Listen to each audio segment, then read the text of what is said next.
Por fin, las autoridades electorales de Perú confirmaron que Keiko Fujimori y Roberto Sánchez pasan al balotaje del 7 de junio. Esto tras un complejo conteo lleno de denuncias de irregularidades y fraude, según el aspirante Rafael López Aliaga, que quedó por fuera de la contienda.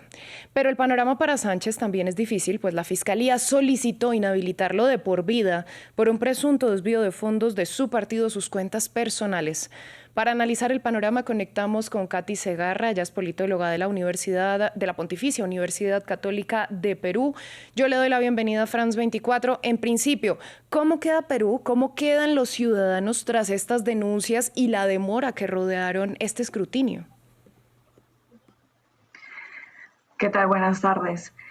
A ver, creo que el Perú ha quedado en un mal inicio del proceso electoral. Bueno, estamos iniciando negativamente la segunda vuelta, porque claro, creo que estas cuestiones, en primer lugar, que hay que entender que esta cuestión del pseudofraude, que no ha habido fraude, al menos no lo han indicado así los observadores internacionales y nacionales, ha mellado mucho en la reputación de la OMPE. De hecho costó pues la renuncia y la aceptación de la renuncia por parte de Piero Corvetto, y también hay que entender que ha habido errores muy importantes por parte de la OMPE, ha habido un retraso que ha sido perjudicial especialmente para las y los limeños en torno a la apertura de mesas. Pero claro, ya se inicia con esta desconfianza respecto al proceso electoral per se. Y claro, también nos vamos enfrentando a un escenario en el que hay dos candidatos que no necesariamente son especialmente populares, que generan de hecho mucho rechazo. Si contamos incluso la suma entre Keiko Fujimori y Roberto Sánchez, no llegamos ni al 30%, o al justas llegamos a los 30%. Entonces, en ese sentido, el 70% del electorado no apoya a ninguno de estos dos candidatos, no genera especialmente esperanza. Y por otro lado, tenés esta cuestión de que probablemente va a ser un proceso muy complejo. Si es que las diferencias entre los dos candidatos no son muy amplias, lamentablemente se va a llamar nuevamente hacia un supuesto fraude, y es importante en ese sentido que las autoridades electorales trabajen de manera casi perfecta, impecable, ¿no? Porque no es posible que nuevamente los peruanos tengamos que esperar más de un mes para los resultados oficiales, a pesar de que la diferencia sea corta. Bueno, hablemos ahora de ese proceso que Roberto Sánchez tiene en su contra, en el que la Fiscalía pide inhabilitarlo de por vida. ¿De qué delito se le acusa? Bueno, las cuestiones de Roberto Sánchez es como el mal utilización de los fondos públicos. Sin embargo, hay que considerar de que estamos en un escenario electoral. En ese sentido, creo que es importante, si bien que la justicia lleve su curso, que nos enfoquemos en el proceso electoral. Es decir, él ha sido elegido como la segunda posibilidad de que sea un presidente. En ese sentido, creo que es importante, pues, como digo, que se mantenga el curso, pero que nos enfoquemos en él como candidato.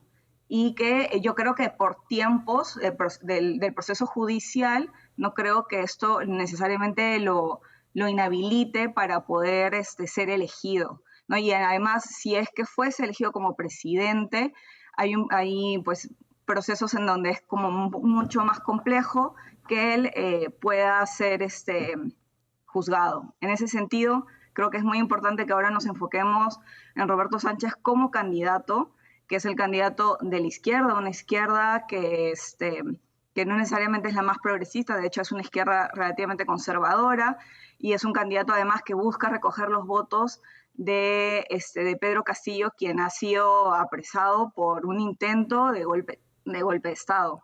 Entonces creo que es importante que nos enfoquemos en los candidatos en estos momentos. Bueno, justamente si volvemos a hablar del proceso electoral, hablemos de en qué se van a centrar los candidatos y las autoridades, porque ya de por sí hay polémica sobre el lugar donde se pueden llevar a cabo debates de cara a la segunda vuelta. ¿A qué se debe?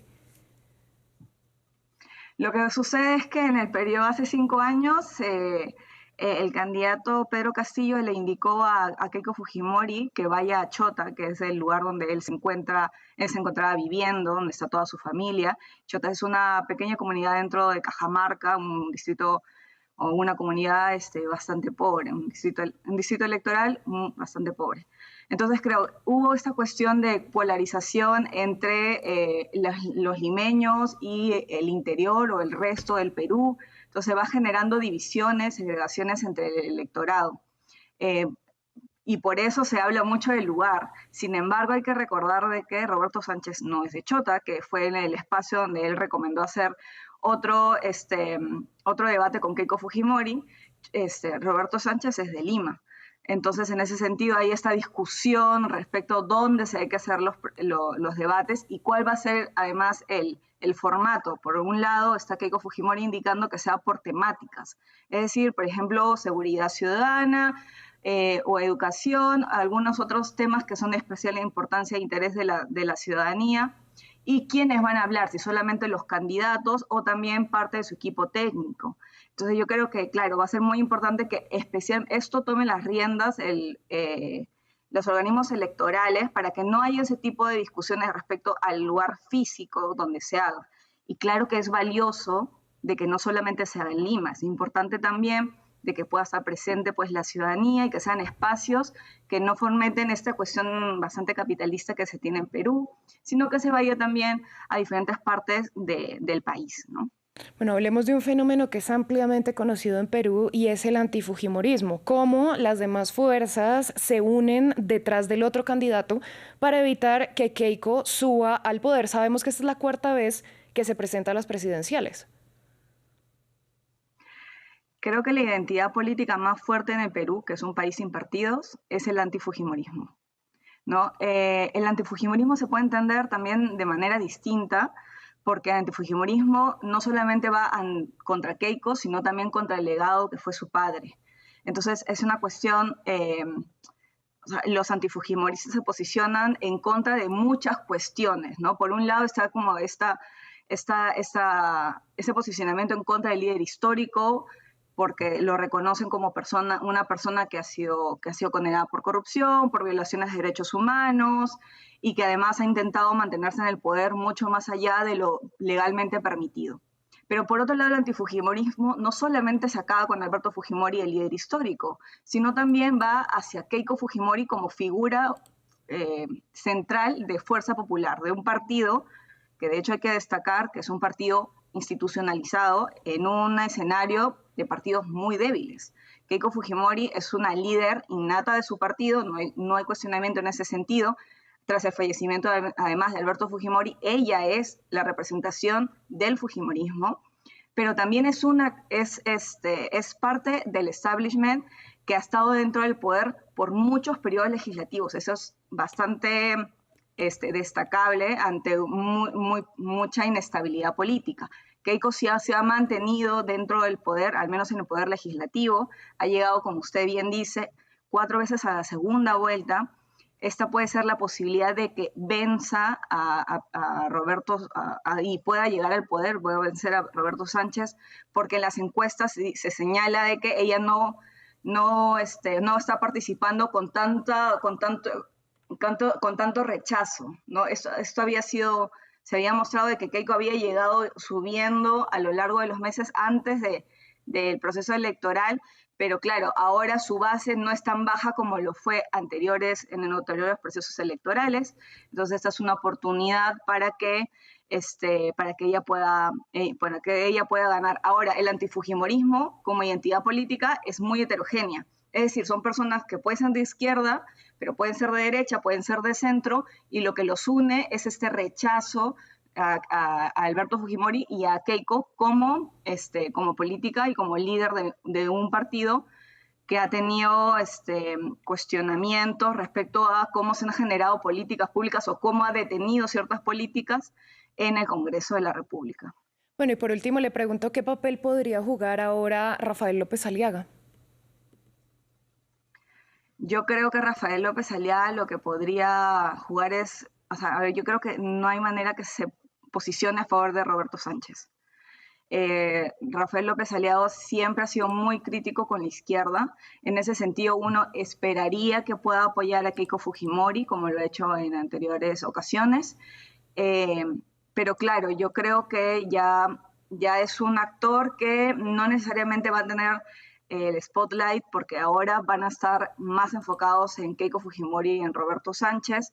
Esperamos en ese sentido de que Rafael López Aliaga acepte pues, el proceso electoral, los resultados, eh, que por favor, no lo digo solo por Rafael López Aliaga, lo digo por todos los actores políticos, que intentemos fortalecer las instituciones electorales, porque claro, el llamamiento de fraude en verdad es muy dañino contra la democracia y en procesos electorales que puede ser que tengan muy poca diferencia de votos, pues pueden generar mayor suspicacia y desconfianza a las autoridades electorales.